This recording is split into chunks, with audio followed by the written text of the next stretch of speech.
سيدنا كريم صلى الله عليه وسلم প্রতি জুমা এবং বছরে এই জুমার দিনগুলোতে আমরা চেষ্টা করি যে যেখানে আসি পড়ার জন্য নামাজ, জুমার নামাজ, জুমার পর থেকে আরেক জুমা পর্যন্ত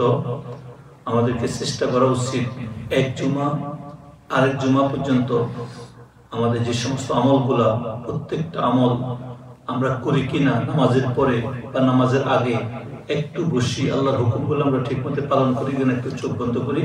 খেয়াল করা, আমার দ্বারা হচ্ছে কিনা হিসাব করা, এটাকে বলা হয় মুহাসাবা। আর একজন মুমিনের সবচেয়ে বড় উত্তম কাজ হলো নিজের ভিতরে যে সমস্ত জিনিসগুলো কমি আছে সেগুলা সংশোধন করার জন্য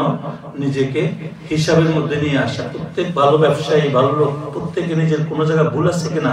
সেগুলা দেখে। তো একজন ভালো মানুষ যে মুমিন হতে চায় তার উচিত সে হিসাবের মধ্যে নিয়ে আসা তার জীবনকে। আজকে জুমা পড়তেছেন, গত জুমা থেকে এই পর্যন্ত আপনি কয়টা নামাজ, ফরজ নামাজ মিস গেছে এবং আপনি সঠিকভাবে কতগুলা যে সমস্ত সুন্নতে মুআক্কাদাগুলো আছে সেগুলো কতগুলো মিস করছেন, আপনি কতগুলো মিথ্যা করছেন, কতগুলো মানুষের সিতারি করছেন, কিভাবে বিভিন্নভাবে করছেন, সেগুলো আপনি বসা মাথার মধ্যে নিয়ে হিসাব করবেন যে আমি এমন কিছু ভুল আছে যেগুলো আমার দ্বারা হয় নাই, কিন্তু আশেপাশে মানুষ আমার সাথে করার চেষ্টা করছে, আমি একটু ধৈর্যশীল হয়ে এই ভুলগুলো হইতো না। এভাবে হিসাব করতে বলছে বুঝলেন দিন, তাহলে দেখবেন ইনশাআল্লাহ কিছুদিন এক জুমা থেকে আরেক জুমা পর্যন্ত একটা মুহাসাবা বলে হিসাব করেন নিজেকে, ইনশাআল্লাহ আমরা কামিয়াব হব।